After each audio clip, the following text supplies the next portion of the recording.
বাসর রাতে ফেসবুকে ঢুকে দেখি অপরিচিত একটা আইডি থেকে মেসেজ রিকোয়েস্ট এসেছে। লিখেছে, জামাই please add me, I am blocked. Profile check করে দেখি আমার শ্বশুর। নতুন শ্বশুর মেসেজ দিয়েছে, তাই রিকোয়েস্ট পাঠালাম। ওমা, দেখি সাথে সাথে অ্যাকসেপ্ট। একটু পর শ্বশুর মেসেজ দিল, জামাই কি করছো?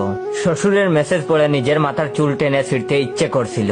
আজ তার মেয়ের বাসর রাত, আর উনি এই টাইমে জামাইকে মেসেজ দিয়ে বলে, জামাই কি করছো? মনের দুঃখে চারপাশে বিষের বোতল খুঁজতে লাগলাম, কিন্তু আমার শ্বশুরের কপাল ভালো যে বিষের বোতল সেই দিন পাইনি, না হলে বাসর রাতেই তার মেয়েকে বিধবা হইতে হতো।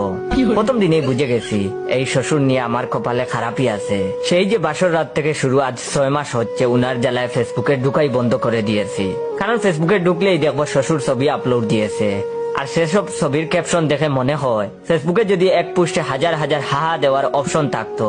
কয়েকবার ফেসবুক কর্তৃপক্ষকে ইমেল করেছি এমন অপশন চালু করার জন্য, কিন্তু উনারা আমার কথা কানেই নেয় না। না হলে শ্বশুরের পোস্টে হাহা রিয়েক্টের বন্যা বইয়ে দিতাম। আমার শ্বশুর দিনে 4-5টা পোস্ট দেয় মাত্র।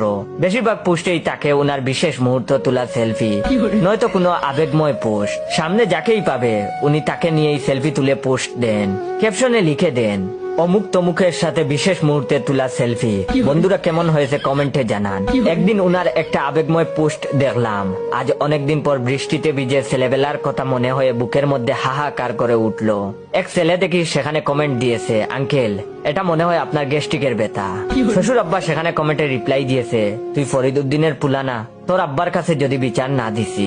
একটু পর দেখি শ্বশুর আব্বা একটা আইডি লিংক দিয়ে বলে, জামাই এই আইডির বিরুদ্ধে রিপোর্ট দেও। ছেলেটা আমার পোস্টে উল্টাপাল্টা কমেন্ট করে। চেক করে দেখি এটা তো ওই ছেলে যে আমার শ্বশুরের আবেগময় পোস্টে গ্যাস্ট্রিকের কথা বলেছে। ছেলেটার প্রতি খুশি হয়ে ওর সব পোস্টে লাভ রিয়েক্ট দিয়ে এসেছি।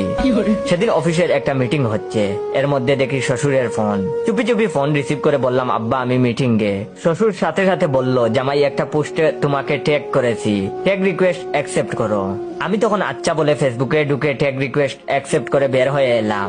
একটু পর অফিসের বস দেখি হাসতে হাসতে তার চেয়ার থেকে উল্টে পড়ে গেল। সবাই দৌড়ে গেলাম বসকে তুলতে।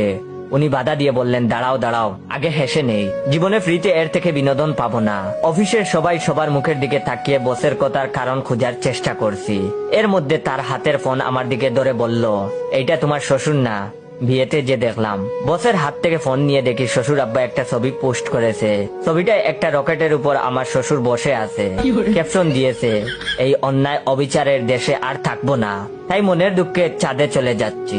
ওয়েট, ভিডিওটা শেষ করার আগে আপনাদের কাছ থেকে একটু সময় নিয়ে নিচ্ছি। আপনারা দয়া করে ভাইয়ের রিয়েল ফেসবুক পেজ রিওর জয়কে ফলো দিয়ে রাখবেন।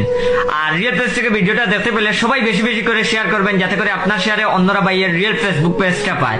আরেকটা কথা, যারা